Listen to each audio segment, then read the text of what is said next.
The Biden administration reportedly preparing a new billion-dollar arms transfer to Israel, according to the Associated Press, citing congressional aides. It would be the first shipment since the administration put a hold on the transfer of some arms earlier this month over Israel's campaign in Rafah.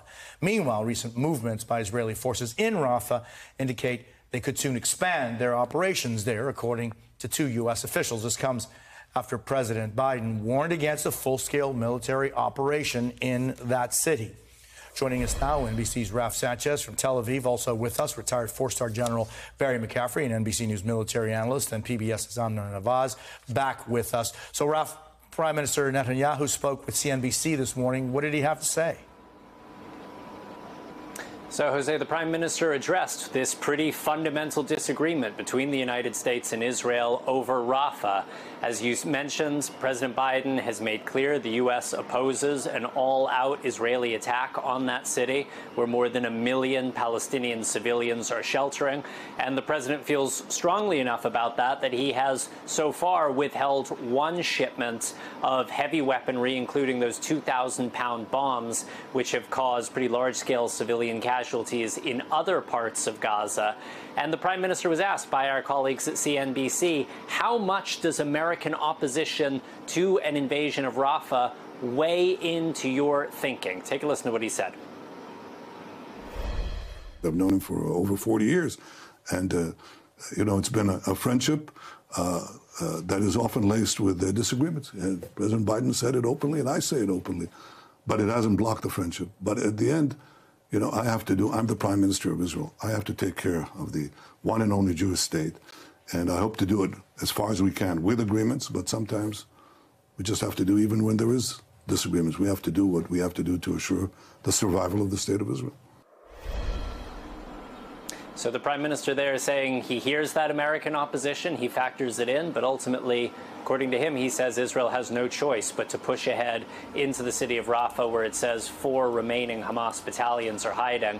The White House has also been pushing Israel, Jose, to provide a political plan for the future of Gaza. What we're seeing right now is the Israeli military almost playing whack-a-mole inside of Gaza. They fight, they clear an area, they move on, and then Hamas often pops back up in that area, and the Israeli military goes back. And the U.S. is saying that pattern will continue unless there is a plan to secure the peace. Now, the Prime Minister has not given any detail 7 months into this war about what that plan would look like, but he did say today that part of the reason for that is that any Palestinian who is identified as being part of a post-Hamas administration in Gaza would have a target on their back. He also said that there are covert talks going on right now to try to set up some kind of post-Hamas administration. We'll see whether that's enough to satisfy the White House. Jose.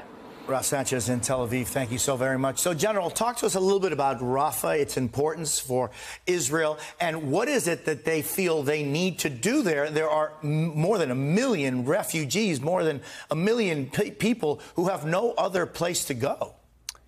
Well, look, the larger issue clearly is a catastrophic situation for Palestinian civilians throughout Gaza. Perhaps 60% of the infrastructure has been destroyed or damaged. There have been considerable losses among civilian life.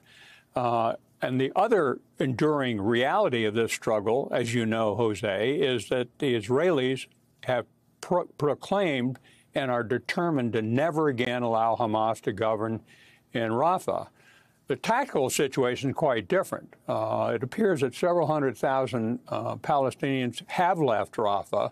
It's likely that the 30 most senior political leaders of Rafah, of Gaza, are underground, and the Israelis are determined to get their hostages back. I don't think they're going to get them back unless they continue the operation. So it's troubled weeks ahead of us, but I think this war is grinding to a halt because of the sheer misery on all sides. As that misery increases, is there any possibility that the fighting can decrease? Well, you know, what strikes me as sort of obvious is why would we expect Israel or Hamas to come up with a political solution to terminate the fighting? Why isn't this a United Nations or a pan-Arab solution or an Egyptian and Saudi solution? The Israelis are hardly going to deal with the Hamas leadership that conducted that 7 October demented, cruel strike that murdered hundreds of Israeli civilians. So this has to come from outside. Fortunately, our Secretary of State, Tony Blinken, has been brilliant and unrelenting in trying to find some peaceful outcome. You know, when we talk about hundreds of thousands or millions of people, it really sometimes boils down to just one, you know, a family, a man, woman, and child. I know that you've been reporting and concerned about everything, but including a little girl, Julia. That's right. There's a little girl named Julia. She's 3.5 years old. Among those million people you mentioned who are sheltering in Rafah, she and her family are there. Her older sister, Sham, as well. Julia has been diagnosed with a very rare neurological condition called AHC. And all you basically need to know about it is that it causes seizures. This is her right here, right? This is her, yes. Paralytic fits that can basically seize up the body, cause her to shut down and paralyze certain parts of her body. That was her before the war. This is her now. She's suffered so many of these seizures over the past several months. Her family's been on the move. They're running out of food and water and her medication, that most of her body has now become seized by these paralytic fits. Why I wanted to bring up her story is because she's actually cleared for medical evacuation. Her parents have not been, and there's a number of people both in the U.S. and abroad who are working to try to evacuate her, to get her that clearance. But these are people who are stuck in the middle, Jose. They are absolutely stuck in the middle of both a Hamas militant force that continues to wage war against the Israeli state and has called for its destruction, and an Israeli force that is determined to root out every last element of Hamas. They say there's targeting those last 4 battalions in Rafah. But as we follow the news and see whether or not Israel continues with this operation, it is families like Julia's that are caught in the middle. And hopefully somehow some help can get to them. Thank you, General Barry McCaffrey and Amna Nawaz. And Amna, before we wrap up, again, you know, my unlimited admiration for you. But just recently, you and your team at PBS NewsHour were awarded the Peabody Award for precisely coverage of the Israel-Hamas war. Jeff Bennett, you and this extraordinary team that make up the NewsHour. I just want to say how important it is that we all recognize when work is done with love, passion, and compassion, and it's recognized. I just wanted to say thanks. Jose, thank you.